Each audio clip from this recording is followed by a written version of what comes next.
Yes, absolutely. Okay, can everybody hear okay? Okay, so what we're going to do is we're going to say a statement, and then we're also going to have the school district, to make a statement as well. And then at the end, if anybody has any questions, we'll do our best to get those answered for you. So we want to thank everyone for coming. We are here to provide an update on the structure fire that took place today at Highland High School on April 21st at 3:57 a.m. After the notice of the fire, a full response was dispatched to the fire. A full response entails 4 engines, 2 ambulances, and a battalion chief. Chubbuck Fire was also requested and sent resources to aid in suppression efforts. Crews have been working diligently to suppress the fire, and as of 12:37 today, the fire was contained. Crews are currently working on mopping up any hot spots. The fire has been contained to the D portion of the building, which houses the main gym, the cafeteria, band, and the choir rooms. There is some smoke and water damages to other portions of the building, but there is no fire damage. We were made aware of some classroom pets in other portions of the building, and we have worked with school officials to get those pets removed. The investigation is ongoing, and this is going to be a joint effort between the Pocatello Fire Department, the Pocatello Police Department, the State Fire Marshal's Office, and the Bureau of Alcohol, Tobacco, and Firearms.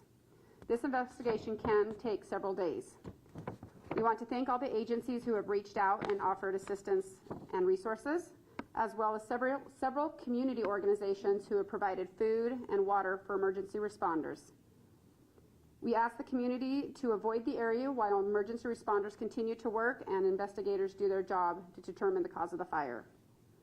We are also asking if the public can avoid flying drones over the area to allow the investigators to do their job. We will try to provide updates as soon as we have information available. Also, we wanted to mention that our fire chief wishes he could be here today. He's currently back at the Executive Fire Officer course at the National Fire Academy, but he has been involved in this the entire time and is monitoring it and continues to give feedback on that. So I'm going to turn it over now to Richard Bigelow, who's our city building official, and he can comment on his portion. Thank you. My name is Richard Bigelow. I'm the building official for the city of Pocatello. Just want to let you know that our main purpose as a city to make sure that this building's safe now that the fire's done. Once the investigation's over, we'll be working with structural engineers, mechanical and electrical engineers to find a way to get power and gas back onto the building so that we can try to get in as soon as possible, but also know that there's other mitigations that needs to go on in that building with water from fighting the fire, and that our ultimate goal is to have a safe structure for the children and the staff that's in that facility. Could you spell your last name, please? Bigelow.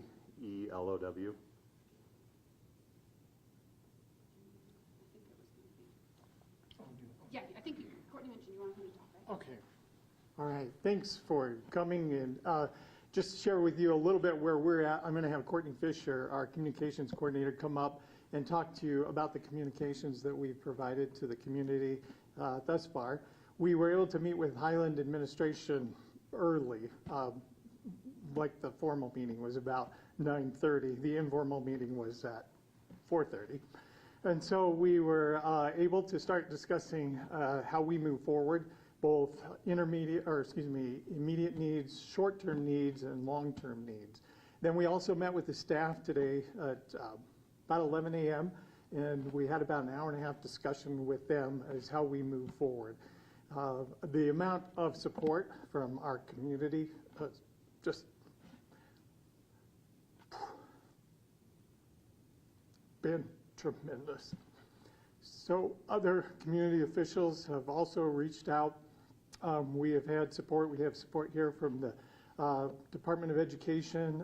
I've been on the phone with many state officials, from the governor's office to our public superintendent of public instruction, and there are representatives here. So we're in a good place to be moving forward. As Mr. Bigelow mentioned, I think it is going to take some time.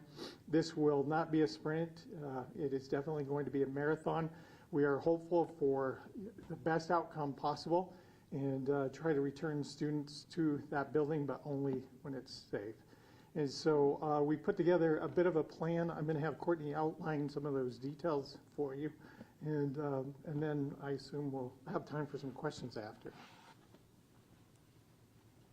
Thank you so much. Courtney Fisher, Fisher, and I'm the Communications Coordinator for School District 25. I'll echo Dr. Howell's sentiment that outpouring of love and goodwill and support from this community is always tremendous, and specifically in this instance. And we feel it locally, from elected officials to Idaho State University reaching out to host prom tomorrow for Highland High School students, to statewide elected officials, and everything in between. So we absolutely appreciate that response. Our goal is to communicate well and communicate often, and really just kind of wrap our arms around everybody involved and try to keep them, bring them along with us, so that they feel like they are attuned to what's going on and what those plans are moving forward. We don't have a lot of details to share right now regarding the damage, but we will share those as those details are communicated and confirmed with the officials that are working on the investigation. We are responsible for communicating to our stakeholders, and those stakeholders first and foremost are our learners and their families and our staff members, and our community stakeholders as well. We understand that the community has an investment in public education and Highland High School, and so we will bring the community along with us as much as we can. We are communicating directly with our families through Infinite Campus, which is our emergency messaging system, and then we will be communicating elsewhere with community members through our Facebook page. So please follow School District 25 Facebook page for official updates, and also sd25.us/urgent. That's urgent, URGENT, and we will be sharing all of those updates there. So if you feel like you want to know what's going on with the most up-to-date official communications, please follow and share that information. We really want to make sure that we avoid any rumors or miscommunication through this. So I think it's important for us to band together as a community to make sure we're sharing information from official sources. As Dr. Howell indicated, we do have a preliminary plan. We have an amazing team of administrators from the district office, from Highland High School. Our staff is amazing, our parents are amazing, and so we band together at times like these to make plans for the best plans moving forward. So we have immediate needs. Those immediate needs are being addressed as follows. Tomorrow is prom, and Idaho State University, and Kevin Satterley, President Satterley was here, but he had to take off. But ISU has been tremendous in offering support, and we will be hosting prom at the Pond Student Union Building Ballroom tomorrow as planned at 8:30 for those Highland High School students. Monday, April 24th, we will be canceling school for Highland. On Tuesday, April 24th, we will start a virtual schedule. We already had a virtual day planned, so it is a natural progression for us to keep that virtual day, and then that just kind of leads us naturally into having a virtual schedule for remote learning for the duration of the week. So that will be starting Tuesday, April 25th through Friday, April 28th. And then more details will follow regarding what students and their families can expect for that. Midterm grade posting will be temporarily postponed, and then we will just keep you updated, but that is the schedule as followed, and we will continue to make those plans for the short term, and as Dr. Howe said, this is going to be a long haul, so I just encourage everybody to continue to be patient as we share that information and finalize those plans, but thank you so much. Okay, so that was pretty much what we had, unless the mayor would like to make a comment. He's walking up, so. Okay. I'm always going to make a comment. First of all, I would like to thank the community because we have an absolute incredible community here. One of the first phone calls I received was from one of our state representatives, and it was nice to have the state behind us then as well. At that point, I went up to Highland High School as I watched our first responders literally take this giant of a problem and contain it and make it actually save a lot of real estate and save a lot of money in the process. We spend a lot of time with training, and we spend a lot of time and money in that aspect, and it's amazing when all of that training comes to fruition and we get to watch them in action. They did an incredible job. I want to personally thank our firefighters for their actions, the way that they worked. I want to thank our police department, the way that they worked together. I'm very excited to get this process completed so we can move out of the way so the school district can then start with the process of rebuilding and doing what they need to do as far as the school district is concerned. It's incredible to have the Idaho State University in our community that also reached out, one of the first people to reach out and say, what can we do? We're available. I had a number of citizens that said, I have classroom space if the school district needs classroom space to help them finish the school year off. We live in a great community, and I appreciate that. It's amazing when a community comes together like our community has. I would like to just once again thank the firefighters, thank our media for being respectful and allowing our first responders to work. The media stayed out of the way so that they could do the job and get it done, and they waited for the answers. I don't think you get that everywhere else, and so I have to thank the media for that and your response in working with our first responders as well. So thank you very much for being here. Thank you for making Pocatello such a great place to live and having the opportunity to serve. We love serving our community, and right now our school district's in need, and we'll be there with them and for them. So thank you very much. Okay. So we would, at this time, entertain questions if people have some, and we'll do the best that we can to get them answered. Shelby Harris, Seattle State Journal. Can you comment on why the ATF, Bureau of ATF's involved? I'm going to have Shane Grow, our Ops Chief. Hi, I'm Shane Grow, the Operations Chief, Assistant Chief with the Pocatello Fire Department. The ATF is involved because it's a big commercial public building, and so this isn't atypical of something like this. We are a relatively small department, and so we welcome any help that they can give us. So we contacted the State Fire Marshal. They came down to help us, and the ATF also volunteered to come down and help us. So we took them up on their offer. Other questions? Paul Anderson from KZBQ. Was the fire department's ability hampered at all by the loss of a piece of equipment over the weekend from that traffic accident? Nick. I'm going to turn this over to Nick Christensen. He's our Assistant Chief of Fire Prevention. We maintain reserve apparatus at each of our stations, so it didn't affect the initial response at all. As we called in people off duty to fill engines, we did reach our limit. We had all of our units that we could staffed and out, but as far as the initial response on the fire, no.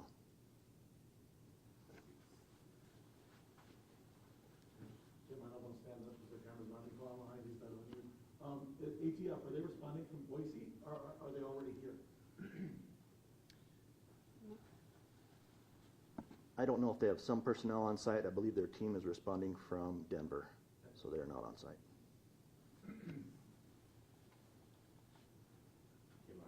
Matt Davenport, KTVI. This question's for Shane. Was there a loss of water pressure, and did that affect fighting the fire? Did you have to call in extra resources? We didn't have to call in extra resources. That area, it's pretty standard operation for us to have low water pressure. Those hydrants in that area are what we call green caps, and so they have a lower water pressure. Anytime we flow water from those, we contact the water department, and they can activate the booster pumps. And so we didn't have anything atypical of what our standard operations would be. We were able to contact the water department. They were able to put the booster pumps on quickly and get us the pressure that we needed as soon as they could. Logan Ramsey with East Idaho News. I didn't catch if you mentioned if there were any injuries or fatalities in the fire. So there was no injuries or fatalities. Very happy about that. Shelby with the Journal again. It appears that fire may have started in the cafeteria. Do we have any information on the cause or origin of this fire? No, fire investigators couldn't start until the fire was contained and it's safe for them to enter. So they're just now starting the initial investigation, and it could be days before we get any initial ideas of what could, a potential area of origin. So that'll be forthcoming. On a preliminary basis, has there been anything to indicate that there's anything suspicious? Not to my knowledge.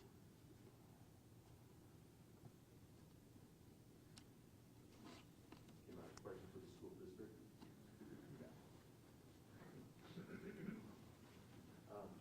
Highland doesn't play tonight, but has there been any adjustments as far as the extracurricular aside from the prom, any of the sporting events? Absolutely. We've been talking about that. So we have our next turf field is scheduled to go in at Highland beginning May 1st. And we had already relocated and rescheduled a number of events that way. Likewise, our baseball facility there is also under construction. And we're grateful again for community partners that have allowed us to make these expansions. But we have those schedules already in place to be away, essentially. And so at this point, softball, of course, practices and plays at OK Ward Field, baseball at Hallowell Park. And so we feel pretty good about moving forward. We were supposed to host a few events there in the next week. And so those will have to be rescheduled. And our athletic director at the school, Travis Bell, is working with other district officials and also other districts to make sure that those activities continue to happen. Thank you. Another question for the school district. You bet. There's been some social media requests or posts or some chatter within the community about either some GoFundMes or some donations for band equipment, right? I think we talked a little bit about insurance. What would be your recommendation for folks who are interested in trying to fundraise or trying to donate equipment for the individuals that have their band equipment destroyed? Excellent question. Thank you so much. So we are working with our band director at Highland High School to try to put together some sort of an inventory of those personal items. The band students had actually just returned from an event yesterday at 3 p.m., so they had probably put all their instruments away. And so we will work very expeditiously with our insurance carriers to get those instruments replaced. I'm going to have Courtney take the question about the donation because that too is a good one. You're right. Social media there's been a frenzy of activity to come in and help and support. So we have a couple ways that we can do that and make it just a little more meaningful and maybe a little more productive. Courtney, please. Yeah, thank you, Shelby, for the question. So there have been many offers of people offering to set up GoFundMe. We advise that people maybe avoid doing that. There are official avenues for people to donate. At this time, I think it's really important for people to understand we're working very closely with insurance. We have not identified any needs that would require any extra donations or fundraising needs, but we also understand that people want to feel like they're able to do something. So in the event that people do want to contribute to help, should we identify any of those opportunities, they can donate. Highland has a foundation through their high school, so they can donate directly through that foundation. They can also donate directly through the School District Education 25 Foundation. So that's all available online at SD25. You just look up the School District Education Foundation. There's a Venmo there. But we really encourage people to donate if they feel compelled to do so through those official channels. That way we have that control. We know exactly where those funds are going. Donors aren't charged a surcharge. Money goes directly 100% to the schools. So thank you. So I know someone made a comment about the pets. I know there's a lot of large memorabilia of some of those hallways, and is any effort made to save some of those items? We'll turn that over to Dr. Howell. So I apologize for my tardiness. In fact, the state fire marshal was there and he needed an authorization to begin the investigation. So I had to run up there. I understand that the hallway may have some of those. Sorry. Wow. Some of those Hall of Fame pictures still intact. And it'll just remain to be seen. But yeah, there are a lot of memories through that hallway. So I hope that we can salvage a few. I hope that someone has copies of those, that we can rebuild that to some extent. Yeah, thanks. Shelby with the Journal, one last question. This was a Highland High School. All the kids in this community are affected by the COVID graduating now. It seems to be, a lot initially, now a couple years later, the school burned down. Are there any resources or, counseling? Is there anything that's been set up for any students that may need to chat with somebody about, what's going on?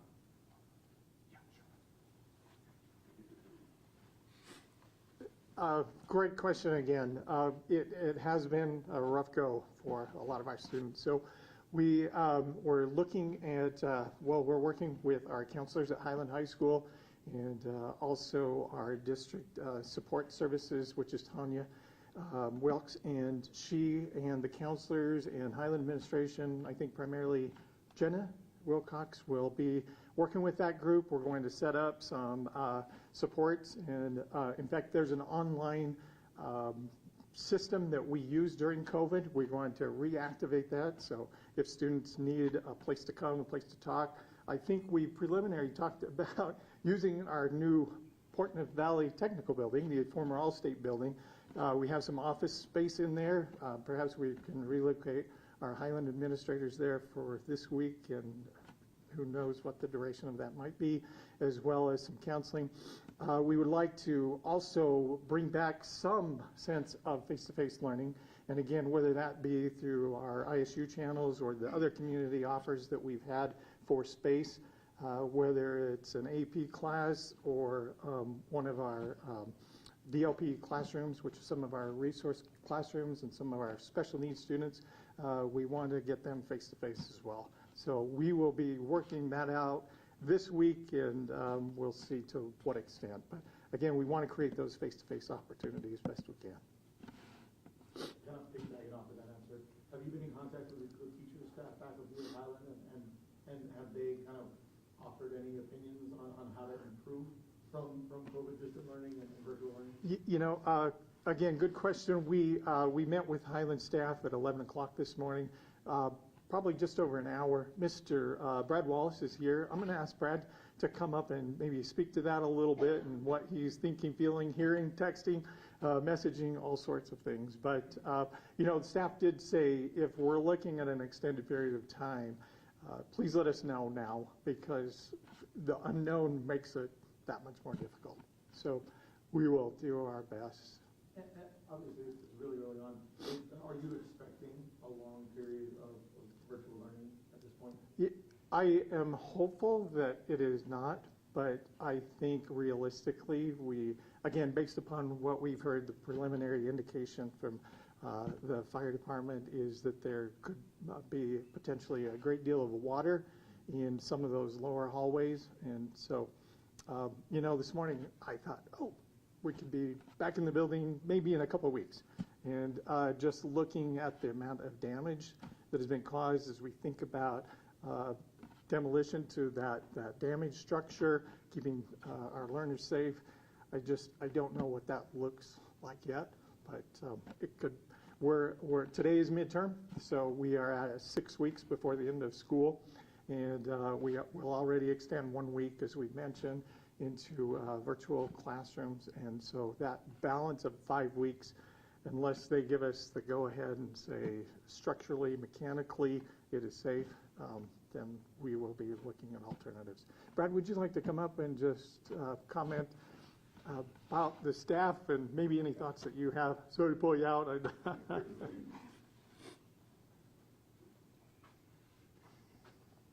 Brad Wallace, I'm the principal at Highland High School.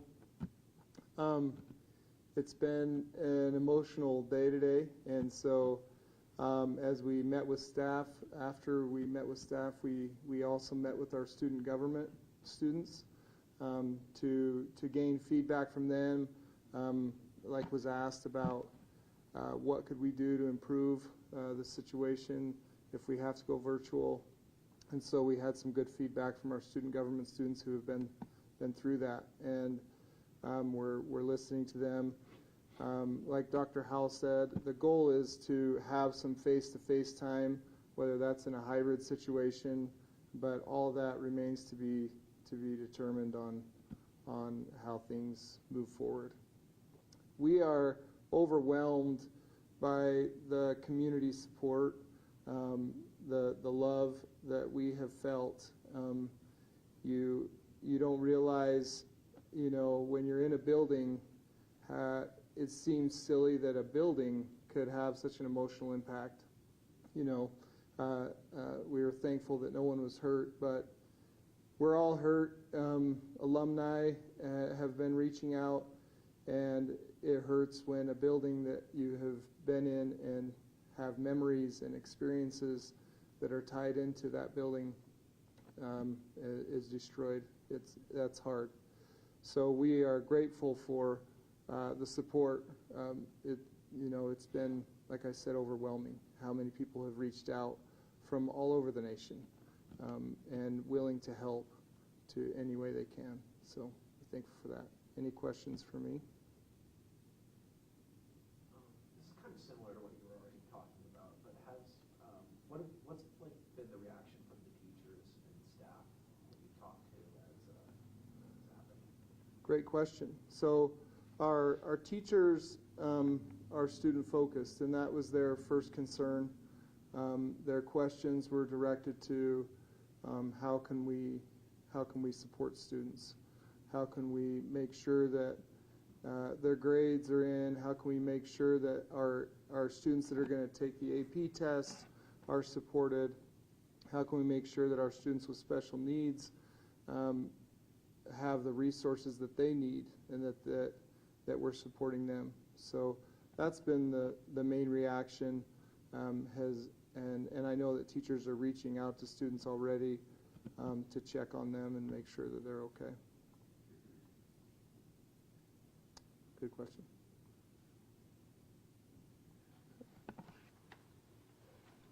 Any other questions? Okay.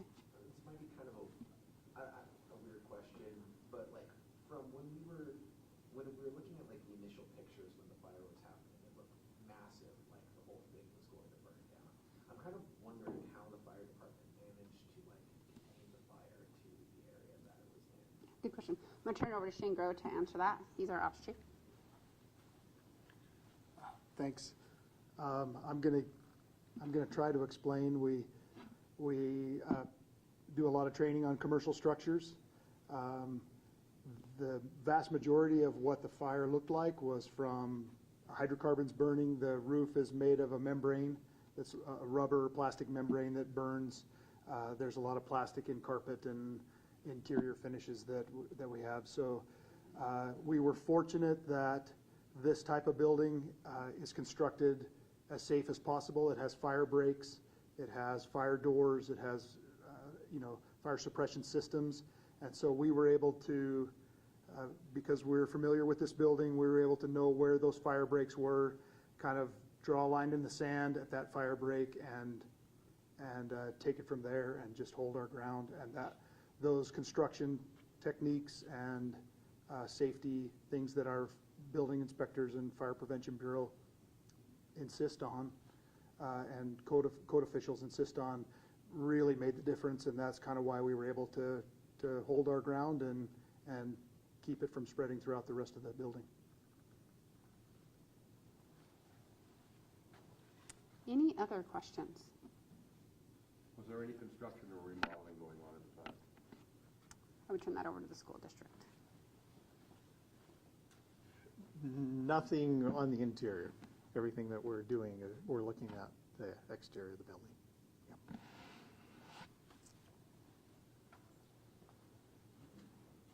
Anybody else with questions? Okay, so I appreciate everybody coming. Again, we will try to keep our information coming out via our Nixle, which also is shared via social media, and then also following the school districts. We'll be putting out anything as it pertains to the students and moving forward. So thank you and have a good afternoon.